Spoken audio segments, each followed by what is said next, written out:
বুদ্ধ পূর্ণিমা আজও আমাদের শেখায় আত্মশুদ্ধি, আত্মজাগরণ, করুণা ও চিরশান্তির প্রতীক। এই মহিমান্বিত দিনে সংঘটিত হয়েছিল তিনটি মহান ঘটনা: গৌতম বুদ্ধের জন্ম, বোধিজ্ঞান লাভ এবং মহাপরিনির্বাণ। এক বৈশাখী পূর্ণিমার রাতে জন্ম হয়েছিল এক মহামানবের। তিনি রাজ্য সুখ ত্যাগ করেছিলেন সত্য ও শান্তির প্রতীক।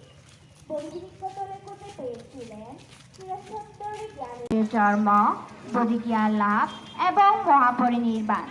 এক বৈশাখী পূর্ণিমার রাতে জন্ম হয়েছিল এক মহামানবের।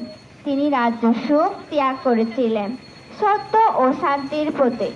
বহির্গতলে খুঁজে পেয়েছিলেন চিরসত্তরী জ্ঞানের আলো, আর পৃথিবীকে দিয়ে গেছেন করুণা ও মতির অমূল্য বার্তা। বুদ্ধের বাণী আমাদের শেখায় জগতের সকল প্রাণী সুখী হোক, তাদের দুঃখ দূর হোক।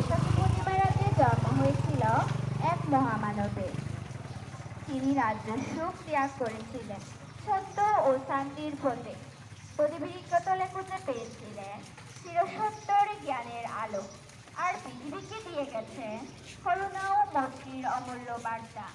বুদ্ধের বাণী আমাদের শেখায় জগতের সকল প্রাণী সুখী হোক, তাদের দুঃখ দূর হোক।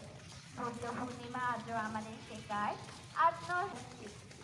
বুদ্ধ পূর্ণিমা করুণা ও চিরশান্তির প্রতীক।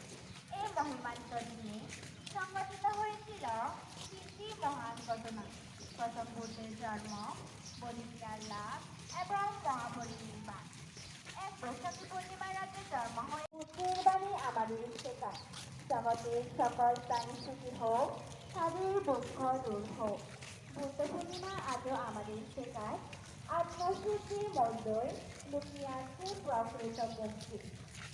বুদ্ধ পূর্ণিমা শুধু একটি তারিখ নয়, এটি আত্মজাগরণ, করুণা ও চিরশান্তির প্রতীক।